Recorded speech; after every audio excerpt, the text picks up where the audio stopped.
Shalom, friends.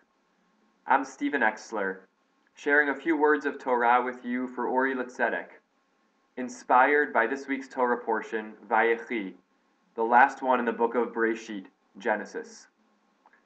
When Yaakov, the patriarch of the nascent Jewish people, visits with his son Yosef and his grandsons Ephraim and Manasseh, he exclaims to Yosef in chapter 48, verse 11, Ra'o fanecha lo filalti, v'hinei her'a oti Elohim gam et zarecha.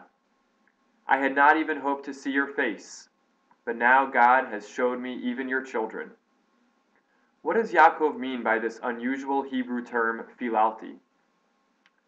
I thank Bernie Horowitz, the Torah reader in our synagogue, for pointing me to a comment by Rav Shimshon Raphael Hirsch, a 19th century German Torah scholar and Jewish philosopher, that illuminates this term and gives us some food for thought about our own activisms for justice.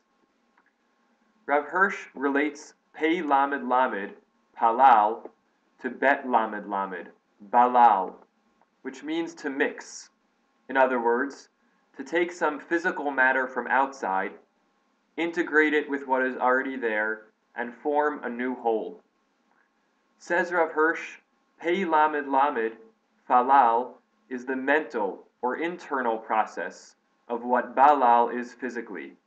It means to bring a spiritual element, a thought, a fact, or a principle, in a sphere of heterogeneous thoughts or conditions, and by being penetrated by this element to make it unified and homogeneous.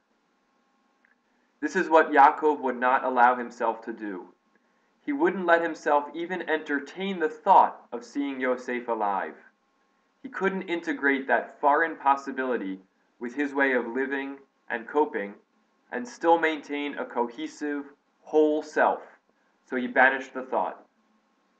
Of course, this route takes us to prayer, tefillah, which we describe the act of as lehitpalel.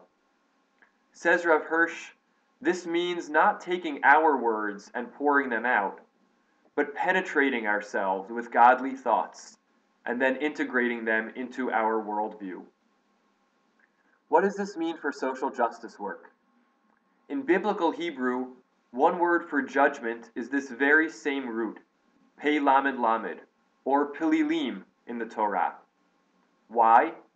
Because a judge must, as Rav Hirsch says, bring the principle of right and justice and make it penetrate all conditions laid before him, and thereby, says Rav Hirsch, form conflicting conditions into one harmonious unity. This is the calling and the challenge that this term from our parashah offers us. The hope of Yosef's return was too much for Yaakov to allow himself even to consider.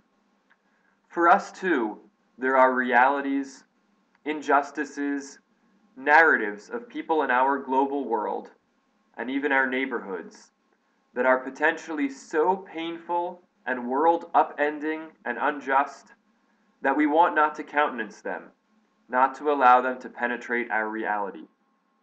But our work, and the work that the Shoresh Pei Lamed Lamed teaches us, is not to stand down from them.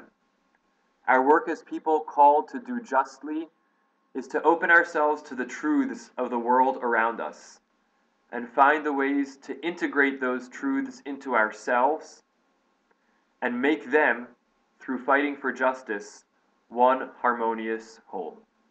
Let it be. I wish you a peaceful week and a Shabbat Shalom.